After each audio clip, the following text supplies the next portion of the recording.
and welcome to The Spill, your daily pop culture fix. I'm Em Burnham. And I'm Ksenia Lukic, and we've got a special guest with us today. We have a special guest, entertainment writer and head of social. Is that you?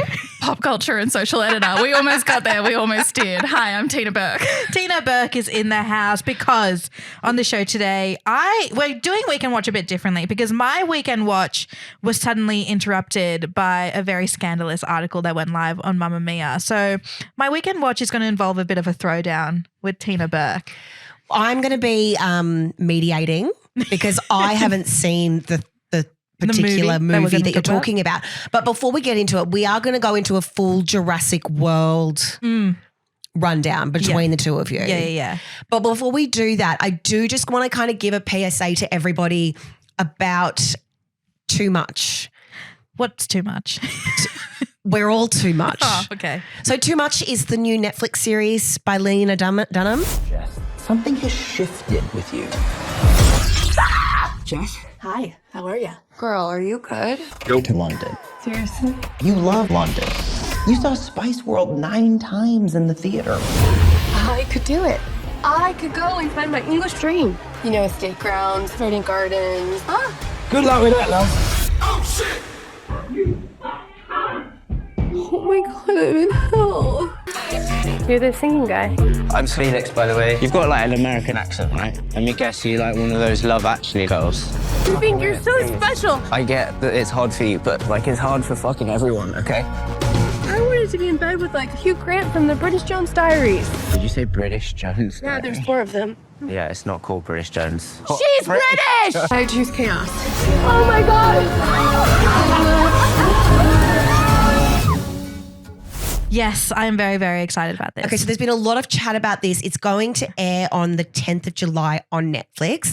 I just kind of wanted to, this is kind of basically just me showing off. Oh, why? That I've already seen it. You've already seen it. Yeah. Okay. I'm not allowed to say whether it's good or bad, There's but I an have already embargo. seen it. There's an embargo. It was created by Lena Dunham and Louis Felber. It is executive produced by Lena Dunham. So if you were a fan of Girls, Which both of us were. Exactly. which was, Lena Dunham's Coming of age. Yeah, her coming of age story. Yeah. It's kind of got that same vibe. So basically New Yorker Jessica starts a new life in London after a disastrous breakup and finds a new connection with Felix. I am so, so excited. What's the guy who plays Will Felix? Sharp. And Will Sharp? Will Sharp plays Maybe. Felix. Yes, Will Sharp, He you're right. is the hottest person. The first scene that he's in, he's wearing like bright orange lipstick and it really gave me the ick. That would give me the ick. But then he's he looked really otherwise. hot afterwards. Okay. But it was just the orange, it was like the orange lipstick that kind of, It wasn't for you. it just didn't give me, it wasn't for me. And then he got hotter. So Too Much is going to be airing on Netflix on the 10th of July. Oh, I'm so excited. I reckon we should do a brutally honest review for that. I think you need to. I think we will. And then maybe have a throwdown with Tina. Okay, so should we go into Jurassic World? We saw it. You guys went to the premiere this week. Yes, we were very, very lucky. The two of us, and I hate that we didn't sit next to each other because this would have been so much funnier if we were sitting next to each other. But the two of us, as well as other Mamma Mia people, including Laura Brodnick, went to go see Jurassic World. What's the slogan for it? Jurassic World? Like, what's it called? Yeah. It's called Jurassic World Rebirth. Jurassic World Rebirth. Yeah. So Jurassic World Rebirth. And if you've been a long-time listener of The Spill, you know that I really suck at explaining movies and TV shows. I'm going to do my best. But basically, Jurassic World Rebirth has a massive, massive cast. Huge cast. Like crazy Hollywood talent. Who was your favorite in the whole cast? My favorite before or after I saw the movie. A great cast. So obviously Scarlett Johansson, Jonathan Bailey, Mahershala Ali, like Oscar winner, Rupert Friend, like amazing cast, really great. I was excited to see Mahershala. I was pumped for that. And so brand new cast compared to the rest of the Jurassic World franchise. No one in Jurassic Park was in it either. But it's a prequel, right? No. No. It's not a prequel? It's a sequel to the sequel. It's a sequel to the sequel. So I thought it was a prequel. I thought it was set before Jurassic Park. No. So I hate this even more now. Jurassic World takes place, and during Jurassic World, there were some scientists on a remote island who decided to experiment with some of the dinosaurs, do some crossbreeding. So this Jurassic World takes place around 30 years after the last. After the first. Yeah, it's a really weird timeline. So you're kind of right in that like there's an element of prequel because the opening scene is set before Jurassic World. Yes. Which is the Chris Pratt Jurassic World. Yes. So this is the fourth Jurassic World, but the opening scene is set a few years before the Jurassic World with Chris Pratt. Yeah. And then it's also taking place after the last Jurassic World, Yeah. which also had Chris Pratt. So it starts off with But there's no Chris Pratt. But there's no Chris Pratt. And I never thought I'd say it, but we maybe needed Chris we Pratt. maybe needed a Chris Pratt-like character. But basically it starts off with like this big explanation, like where it's taking place and that all the dinosaurs have been released but kind of misplaced, I guess. They're just like hanging out in the middle of the earth. They all need the warm weather, right? So all the dinosaurs are located on the equator, and including on that equator of dinosaurs is where like these experimental crossbreed dinosaurs are also living. Yes. Okay, so where is this throwdown going to start? Tina, should we start with you on what you thought? What were your main gripes with the movie? I had so many gripes. I had more gripes than I think thought there possible. there's not a single non-gripe. Yeah, like I had all the gripes you could have. But like you and I are very big Jurassic Park fans. We were Yes. really excited about this. Yes. I also really loved Jurassic World, Yeah. even the last one, which was like just about bugs, and I still had fun. So It's our number one movie on our letterbox. yes, it is our biggest movie. And I really went in thinking like, I'm going to love this. And then the opening scene happened and I was sitting next to Laura Brodnick and I like annoy her so much because I turned to her and like slapped her. I was like, yeah, this is great. And like the opening scene, I was like, yeah, classic Jurassic, really loving this. And then the movie started and I just kept waiting to love it. Like all movie long, I was like, any minute now, I'm gonna turn around. I'm gonna disagree with the critics, and I'm gonna have a great time. But I did not, at any point in time, enjoy myself. What was the big thing? Gripe number one. Gripe number one. Okay, so they actually filmed on location in Thailand. Yeah. So obviously, for any big Jurassic heads out there like me and Em Burnham, the originals were mostly shot in Hawaii. Yeah. But then this one they went to Thailand, and so they like filmed on location. There's really great set pics of all the actors, and yet the entire thing you felt like you were like looking at a green screen.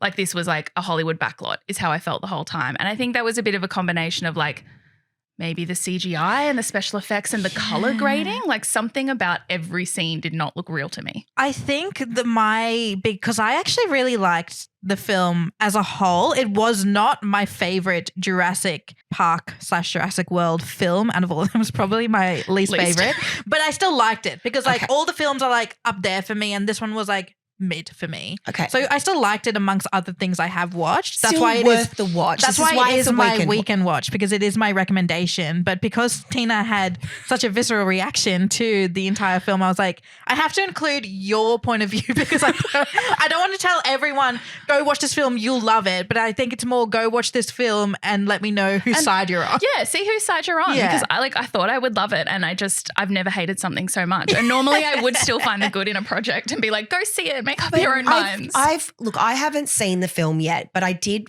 see a lot of the press tour because the press tour has been amazing. Jonathan Bailey playing clarinet with the orchestra, like this cute little band note. Have you seen that clip? For Jurassic World Rebirth, we have this massive orchestra with choir and everything, and we're going to get to record it at Abbey Road. Jonathan asked, can I come along to the recording sessions? And he said, maybe, I could play with the orchestra for the movie. I played in an orchestra when I was 18. If you could have told me at that age that one day there was an opportunity to play with a 105-piece orchestra at Abbey Road with Alexandre Desplat conducting both the John Williams score and also his own incredible original score, I would not quite believe it. Hello, John. There's this very beautiful moment when the character played by Jonathan Bailey put his hand on one of these dinosaurs for the first time.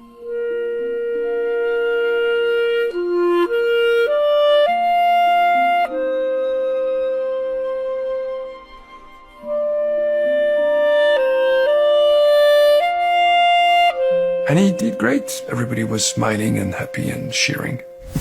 It's like I've watched it like 10 times. It was so cute. You hear when it comes in the movie as well. So Jonathan Bailey is a clarinet player, I guess. I suppose. And I think they thought it was clarinet. Did you? You do give clarinet vibes. You and JB should like meet up and play together. Do a collab. I do not remember how to play clarinet at all. I only played it in primary school.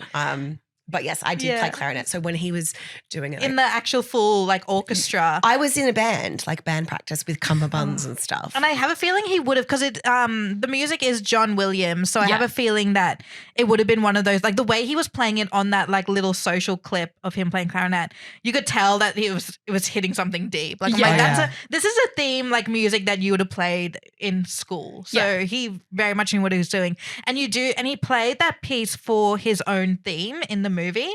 So there's a scene in particular that's actually quite wholesome and nice. Maybe that you do hear the theme come out. So you do like kind of when he sees the dinosaur for the first time. And he does a phenomenal job. My gripe is not with Jonathan Bailey or his clarinet playing or his emotions. Is it with his accent? It is a little bit. Like, just let the man be British. Like, he's not charming when he tries to be American, and like, just let him be hot and British. But no, it's with the dinosaurs. My beef is with the dinosaurs. I will say that what was disappointing for me was I was interested in the storyline of the crossbred dinosaurs, because they did also allude to that a bit in the previous Jurassic World movies. You did see them trying to make the scariest and the toughest dinosaur because the T-Rex isn't scary and tough enough.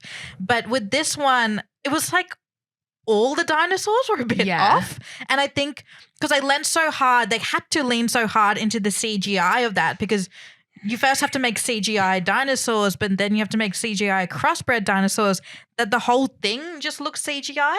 And I remember you reminded me that the original Jurassic Park films weren't CGI. Yeah, so it was a mix of like they made these massive animatronics and like there's all these amazing photos from the set of the original with like the real people, and the scale of them to these fake dinosaurs is massive. The T-Rex was like this huge animatronic, and then they added special effects on top. So it was like very state of the art. And even Jurassic World, where, you know, it's special effects and CGI, it still feels like scary and you still feel like you're in that world. Yeah. But then something about this really, like, they tried to lean a little bit into horror, and like the monsters kind of came out looking a bit Stranger Things, but not good, and it just took it out a little bit. Looked very like alien-y. And I think what the other Jurassic Park and Jurassic World movies did really well is that you kind of know the dinosaurs, and the dinosaurs you know are either like your friends or they're like final boss. And with this movie, it was just like 5 final bosses. It just like, they just kept coming from different places, and I was like, who is anyone? Every like, single what are dinosaur was so mean and so scary. And we know from Jurassic Park that not all dinosaurs are mean and scary. No. But the one clip I've seen is he's got the brontosaurus and he's patting the leg. It's not even a brontosaurus. It's a weird. They're all so weird. Yeah. I do think that's part of it, is like you said, like in the kind of lead up Jurassic World films, there's this running thing of like, you know, dinosaurs aren't fun anymore. They're not exciting anymore. So like in this fictional world, humans have grown sick of them. But like, you've now given us a movie where you didn't give us any dinosaurs, and I didn't like it. Like, you've kind of fulfilled that yourselves by being like, humans would be sick of the raptors, and then you like didn't give me a raptor in a Jurassic World movie. I didn't see one. Like, what? I was mad. You were mad. There was one scene though that I really enjoyed, and it was the T-Rex scene. I have feelings. Okay, because can I just say, I went in, and I am so happy I did this. It made me feel so smart and put together. Like, I'm going to be riding this high for the rest of my life. But before we went into the cinema, I don't know if you did, but our producer Mons was definitely there, and I said I watched this Walking with Dinosaurs documentary that was like narrated by David Attenborough. And one of the things that people don't know is that T-Rexes could actually swim. Like, they would swim from island to island, and they can hold their breath and they can swim.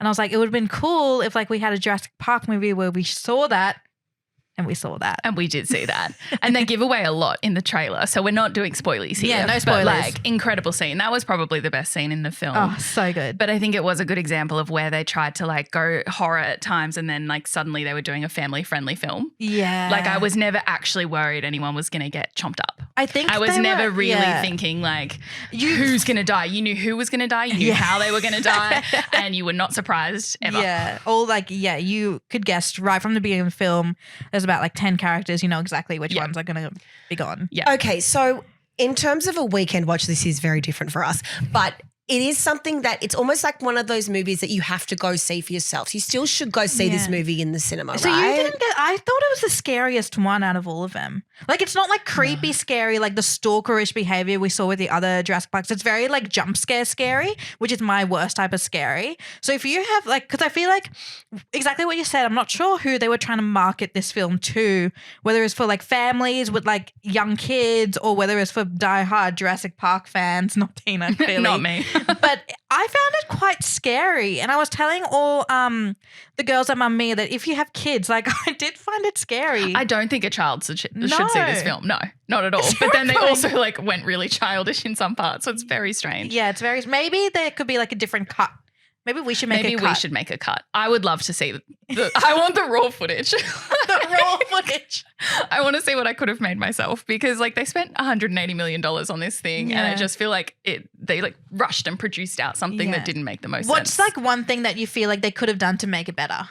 I think they tried to jam too many niche, like a few critics have said that it's like a love letter to Spielberg and there were a lot of, obviously you would recognize like little references here and there and like scenes that they tried to put in to be like, remember this, like remember this moment. And it just was too much. Like it would have been nice to see them do some like authentic things that felt new. Like I think the Jurassic World with Chris Pratt, there were just so many things that we didn't expect. Yeah. Because like we'd never seen this type of world before. And so it did really just feel like it was trying to copy the original, but with scary different types of dinosaurs. Yeah. Rather than give us something new. Yeah. But like I think the plot maybe, there's one scene where they're on the boat and they try to bring in like a backstory for Scarlett Johansson and Mahershala Ali and like suddenly we're sad and we have this backstory and you can tell the only reason that it's in there is so that later on there's going to be a scene and you're going to watch that scene and you're going to go, oh, that was his motivation. Great. Yeah, that's a bit why of a he did Chekhov's it. gun kind of thing. That's why Mahershala Ali made this decision. Also, so Scarlett that for me didn't Johansson work. just plays Black Widow. She does. That's her whole character. So if you miss Black Widow as a Marvel fan, you'll get her in this film. Yeah. Go She's see here. this film. She's She's back. I will say that this film, though, out of all of them, in my opinion, felt the most adventurous.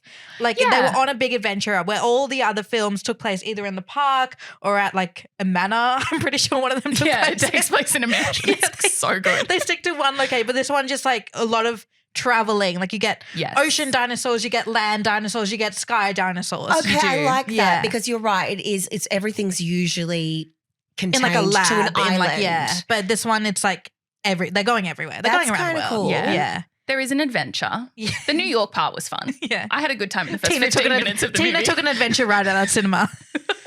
Okay, so it's out now in cinemas. It's out.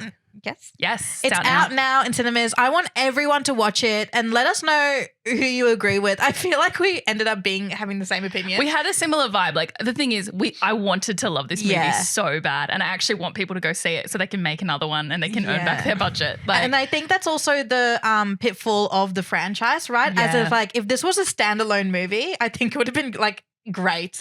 You could have taken this cast, this vibe, and just like it could have been outer space. Yeah. Like this wasn't a Jurassic movie. Yeah. It was just a movie. It was just a movie. Like, it could have been fine. But not as part of the franchise with like that weight of expectation. Yeah. Are you sure you didn't just like the film because you left your umbrella in the cinema?